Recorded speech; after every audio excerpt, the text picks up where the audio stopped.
What's good, world? Today I'm doing 5 underrated fitness concepts. These are fundamentals to health and wellness. Admittedly, there are certain things on here on this list I'm gonna talk about that I could do a better job of, but a lot of the time people want to come to me and ask me about keto. They want to ask about intermittent fasting or any kind of other super advanced concept. Meanwhile, they undermine the basic fundamentals of health and wellness. And they're very, very simple things that we all know we need to do, but still seem to neglect them. So I'm going to give you a reminder today, information on why. So number 1 is going to be drink more water. How much water? The formula says for every pound that you weigh, drink a half an ounce of water. So if you weigh 200 pounds, you want to drink 100 ounces of water. To help you get a reference, 1 gallon of water is 128 ounces. So for the most part, most people could be just fine doing a gallon. Depending on what I'm doing, if I'm getting ready for a bodybuilding show, I'll get up to 2 gallons a day just because I'm thirsty, I'm working out a ton, and it helps with satiety and fullness, right? Craving dramatically increased when you're dehydrated.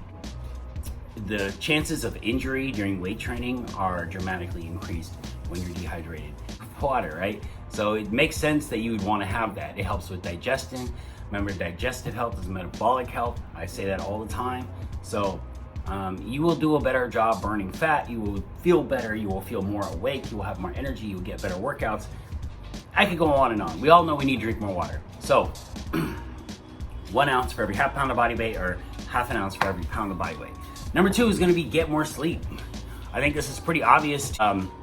So you have a hunger hormone called ghrelin, and that is what tells you to eat, right? This hunger hormone is dramatically increased when you get shitty sleep. So the days that you had to get up super early and you just didn't get good sleep, you'll notice that your cravings are better. And the days that you sleep in are not better. The days that you sleep in, your cravings are a lot better. And I diet really hard for shows, and it's extremely noticeable. And like certain like puffiness and shit goes down. The next one is going to be eat more often. Now, a lot of people like intermittent fasting, and I've seen it work for people, and I'm down for that if it fits your lifestyle. But I've also seen it spiral people into bad habits. So if you're doing intermittent fasting, you're supposed to eat in an eating window. In that eating window, you should be kind of grazing that whole time. What people do is they push off eating as long as they can, and then they finally break their fast, and then they eat way too much, and then they don't eat again until the very end of the eating window, and you should have been eating the whole time. And then it just spirals into these weird snacking habits, and then they go back and forth with deprivation and eating too much and deprivation and eating too much, and then you are just doing this all the time. Your insulin's doing this all the time. You're never burning fat. So if you just kind of can have timed meals throughout the day, you'll notice you'll feel better. You won't have crazy cravings. Your workouts will be better, and you'll do better in every area of your life. The next one is going to be just move. This is an exercise. I mean move, like park further away. Take the stairs sometimes. Go on a walk. Just move around, move your body. We're not meant to be sitting all day, and a lot of us have desk jobs where we have to sit and just do nothing for hours, and that's not good for our bodies. So you get nutrients to your muscles through blood flow. You get blood flow through movement.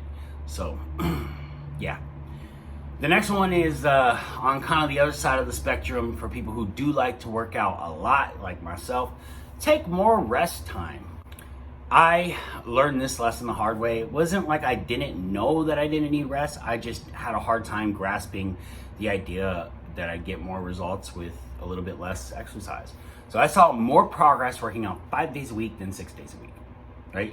That doesn't mean just don't ever work out, because sometimes I'm a little apprehensive to make that suggestion to people because I'm worried they'll take too much rest. You want to move around every single day, even on your rest days. But don't be afraid to take rest sometimes. Sometimes you're just beat down. Sometimes you can overtrain. Signs of overtraining might be like sore, achy joints, not the muscle. The muscle will feel like it's in pain, not that it's sore. Overwhelming fatigue, appetite is out of control. You need to you need to be able to still stay engaged in what you're doing. So, I prefer scheduled rest days every 3 days, and then maybe on those days off, you just chill, man. You don't need to be constantly going. And I personally really struggle with this, but it's funny because it's like takes discipline to just not do anything sometimes.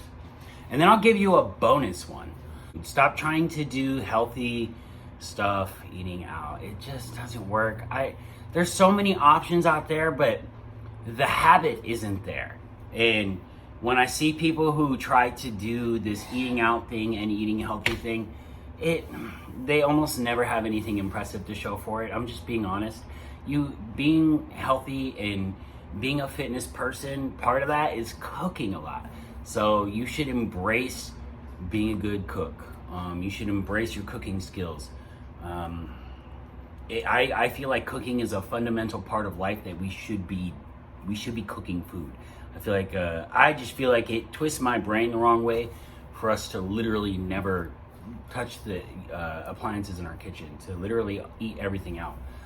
The other thing that people do when they do that is they don't even think about food until they're absolutely starving, and then they overeat, and then they don't eat for a long time again. This goes right back to eating more often, number 3 on this list. So cook your food, man. Just make the habit of it. It's part of being in shape. So anyway, hope that helped. So let's summarize them. Number 1, drink more water. Number 2, get more sleep. Number 3, eat more often. Number 4, move. Number 5, take a rest. Bonus 1, cook your food.